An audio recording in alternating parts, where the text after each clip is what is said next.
Hello students, so today I am going to start a 60 days mathematics crash course for 12th boards 2024, and today the date is 15/12/2023 and it's the day 1 of my 60 days crash course. And so before I start this crash course, I would just like to introduce myself to you all. So मेरा नाम अंकित है और मैं पिछले 12 years से 12th class के बच्चों को मैथमेटिक्स पढ़ा रहा हूँ, and this is the first time I'm making any video for YouTube. So this idea basically came into my mind, and I just wanted to help the students present across India and different parts of the world.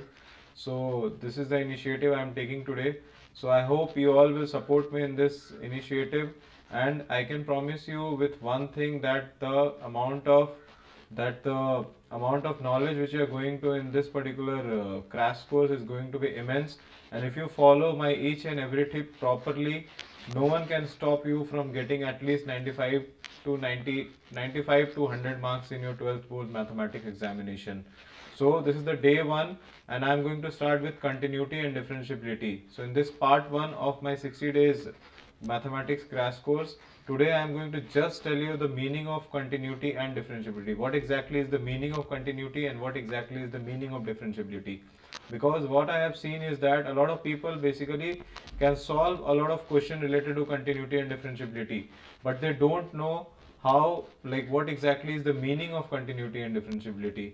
So in this whole crash course thing, I'll be focusing majorly on the conceptual part, because anyone can get a lot of question from like different textbooks, but if you understand the concepts properly, it is going to be very beneficial for you. No matter how tough the question is, if your concepts are clear, if you have a solid foundation, I consider that कि आप कोई भी question हो, अगर आपका foundation solid है, आपका concept एकदम 100% क्लियर है, तो आप उस क्वेश्चन को 100% कर सकते हो, मेरा ये मानना है. तो आज इस फर्स्ट पार्ट 1 में हम कंटिन्यूटी एंड डिफरेंशिएबिलिटी के मतलब को समझेंगे, और उसके बाद देखते हैं कि कैसे हम आगे अपने जर्नी को कंटिन्यू करेंगे. बट स्टूडेंट्स, प्लीज़ आप मुझे इस जर्नी में सपोर्ट करना, बिकॉज आपके सपोर्ट की वजह से मैं मोटिवेटेड रह के हर दिन वीडियोस बना पाऊंगा. तो आइए सबसे पहले समझते हैं कंटिन्यूटी का एक्चुअल में मतलब क्या होता है. So the first topic which we are covering is continuity.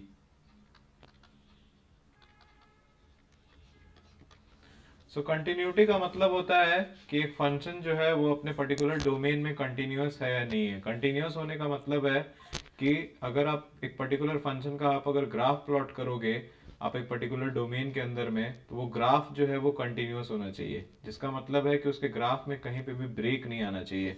For example, let's take a function y is equal to f of x, और हम इसका कंटिन्यूटी चेक कर रहे हैं closed interval a to b के लिए. तो सबसे पहले आपको ये तो पता ही होगा कि कोई भी फंक्शन अगर गिवन है y equals to f of x, तो उसका एक ग्राफ हम अपने कोऑर्डिनेट एक्सिस पे ड्रॉ कर सकते हैं. तो लेट्स अज्यूम दैट कि y equals to f of x जो फंक्शन है उसका ग्राफ हमने प्लॉट किया, और वो ग्राफ कुछ इस तरीके से है. एंड ये पॉइंट जो है हमारा a है, ये पॉइंट जो है हमारा b है. तो यहाँ पे आपको ये समझना पड़ेगा फ्रेंड्स कि सिंस हमने इस ग्राफ को यहाँ पे ड्रॉ किया है, तो आप देख सकते हो कि ये जो ग्राफ है ये कंटिन्यूस है, मतलब कहीं भी इस पर्टिकुलर ग्राफ में ब्रेक नहीं आ रहा है. इसका मतलब ये है कि ये जो फंक्शन है y equals to f of x, ये open interval a to b में कंटिन्यूस हमें दिख रहा है. तो ये पॉइंट अगर ये है, तो ये पॉइंट अगर आप देखोगे तो ये एफ ऑफ ए है, और ये पॉइंट अगर आप देखोगे तो ये एफ ऑफ बी है. Right friends. सो ये पर्टिकुलर फंक्शन का जब हमने ग्राफ ड्रॉ किया, तो वो हमें ए टू बी में अपने जिसका जो डोमेन है ए टू बी, उसमें हमें क्या दिख रहा है, ये पूरा का पूरा कंटिन्यूस है, ग्राफ कहीं भी ब्रेक नहीं हो रहा है. तो इसका मतलब ये y equals to f of x जो फंक्शन है वो अपने domain closed interval a to b में कंटिन्यूस है. लेकिन आप सपोज करिए फ्रेंड कि हम इस y equals to f of x को एक ऐसा फंक्शन होता और इसके ग्राफ को जब हम ड्रॉ करते हैं तो यहाँ पे हमें एक छोटा सा ब्रेक आ जाता. तो छोटा सा ब्रेक जैसे ही आया था, हम फिर यहाँ पे ये बोलते हैं कि ये जो हमारा फंक्शन है y equals to f of x, वो अपने domain given domain closed interval a to b में कंटिन्यूस नहीं है. क्यों कंटिन्यूस नहीं है? बिकॉज यहाँ पे जो है ये यू कैन सी एक ब्रेक आ रहा है ग्राफ में, ग्राफ जो है वो ब्रेक हो रहा है बीच में, तो इसकी वजह से ये कंटिन्यूस नहीं है.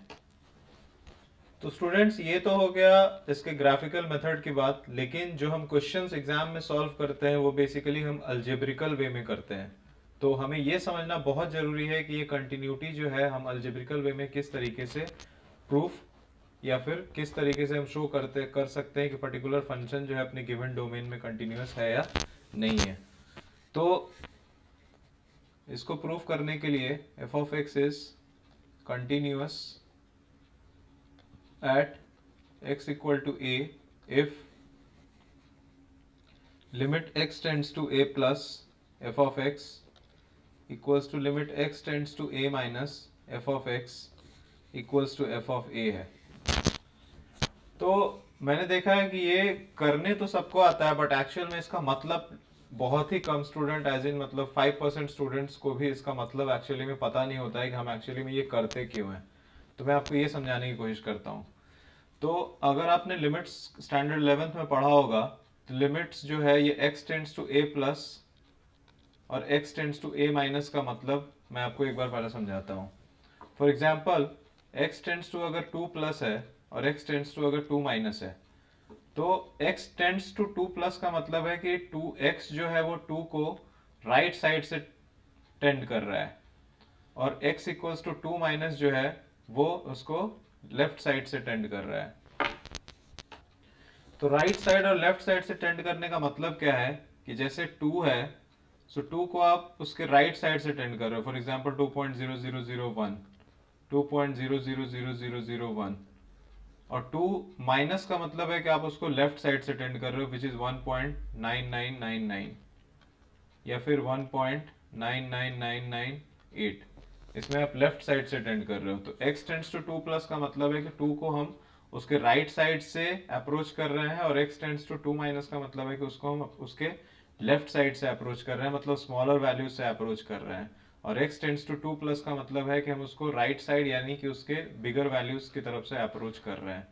तो x tends to a plus और x tends to a minus, जब हम यहाँ पे इस पर्टिकुलर फंक्शन में इसके वैल्यू को सब्स्टिट्यूट करके लिमिट कैलकुलेट करते हैं, तो जो वैल्यू हमें मिलता है वो लिमिटिंग वैल्यू मिलता है। जब हम a प्लस सब्स्टिट्यूट करके मतलब वैल्यू कैलकुलेट करते हैं लिमिट का, तो वो वैल्यू राइट साइड से अप्रोचिंग वैल्यू होता है। And x tends to a minus substitute करके जब हम f ऑफ x का लिमिटिंग वैल्यू कैलकुलेट करते हैं, तो वो लेफ्ट साइड से अप्रोचिंग वैल्यू होता है। So right side and left side से अप्रोचिंग वैल्यू का मतलब क्या है, इसको आप एक बार ग्राफिकल समझिए। फॉर एग्जाम्पल ये एक फंक्शन का ग्राफ है और ये उसका पॉइंट ए है, ये इसका पॉइंट ए है। तो limit x tends to a plus का मतलब है कि हम उसको इस साइड से अप्रोच कर रहे हैं, और लिमिट x टेंड्स टू मतलब limit x tends to a plus, और अगर हम उसको limit x tends to a minus का वैल्यू निकाल रहे हैं, तो इसका मतलब हम उसको उस फंक्शन का वैल्यू इधर से मतलब लेफ्ट साइड से टेंड करके उस फंक्शन के लिमिटिंग वैल्यू को फाइंड आउट करने की कोशिश करें। लिमिटिंग वैल्यू का मतलब होता है एग्जैक्ट वैल्यू कभी भी नहीं होता है। फॉर एग्जांपल आपने लिमिट एक पर्टिकुलर फंक्शन का लिमिटिंग वैल्यू कैलकुलेट किया और वो आया 2, तो 2 जो है वो उसका लिमिटिंग वैल्यू, एग्जैक्ट वैल्यू नहीं है। 2 जो है वो लेफ्ट साइड से या राइट साइड से आपने प्लस या माइनस कौन सा लिमिट उसका यूज किया है उसके हिसाब से वो अप्रोच कर रहा है, वो एग्जैक्ट नहीं है। आई होप आप लोगों को ये चीज क्लियर हो गया होगा। तो कोई भी फंक्शन है, सपोज ये हमारा फंक्शन है और हमें x इक्वल टू a पे उस फंक्शन का कंटिन्यूटी चेक करना है, तो हम कर क्या रहे हैं कि इसके लेफ्ट हैंड लिमिट मींस इसके जस्ट पहले का लिमिट एंड इसके राइट हैंड लिमिट इसके जस्ट बाद का लिमिट को चेक कर रहे हैं, और हम चेक कर रहे हैं कि ये वैल्यू मींस ये वैल्यू और ये value, you can see here a plus a minus और f ऑफ a, अगर तीनों इक्वल आ रहा है तभी वो फंक्शन उस particular point x equal to a पे कंटिन्यूअस होगा। सो ये होता है कंटिन्यूअस का मतलब, और हम क्यों इस तरीके से इसको सॉल्व करते हैं। आई होप आप लोगों को समझ आ गया होगा। अगर नहीं भी आया है तो आप नीचे कमेंट करके मुझे बता सकते हो, मैं कोशिश करूंगा कि आपके सारे डाउट्स को जल्दी से जल्दी क्लियर कर सकूं।